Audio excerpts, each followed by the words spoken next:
I'm Hare and I'm a photographer, and I specialise in fine art, landscape and commercial business photography for small and medium businesses. It's the only form of artistic expression I was ever good at school. I couldn't draw, but I do have a creative thrust, and all I could ever think of doing was taking pictures, and when I picked up a camera it felt natural. I finished journalism as a degree. I went off and joined the armed forces, and I served in the Royal Marines for 2 years. And after 2 years there, I decided that I wanted to go back into a civilian job, and I retrained as a lawyer.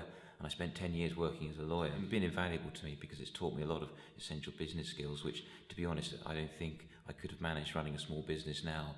I think to call things a small business is a misnomer, because it's no small undertaking to be a small businessman.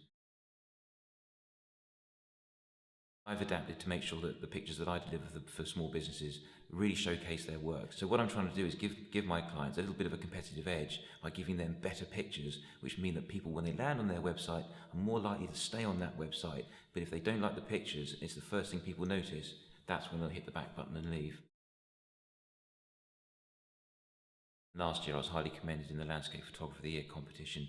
My picture was up in the National Theatre in London, and it was a real thrill. And I sat there on the opening night, and I just watched people looking at my picture, commenting and smiling and enjoying it. And that, to me, was actually is the biggest sort of thrill, if you like, that I've had from a single image. Because there were people I didn't know, they didn't know me, they didn't even know I was there. But to see them getting something out of something I produced was really quite enjoyable.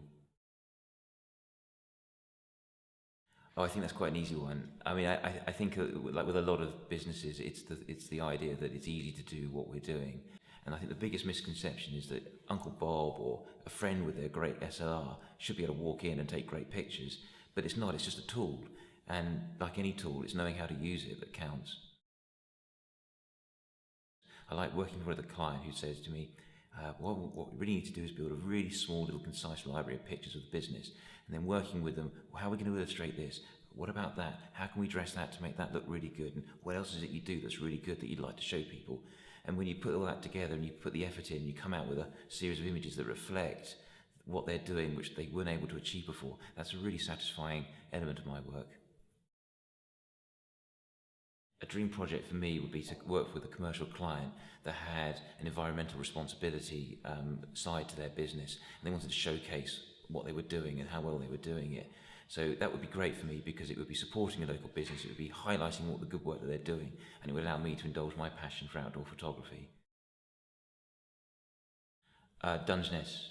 It's a very quirky, very odd place to be. I mean, they've got this huge power station, and then this vast expanse of shingle with all these little houses that have all got their little demarcated gardens and fences, but they're all just on a completely blank canvas of shingle. It's a perfect little corner to do your photography. What I'd like to work with more local and small businesses. I think that sector is the most neglected in terms of photography, and I would really like to spend my time working with them to showcase what they do and how well they do it.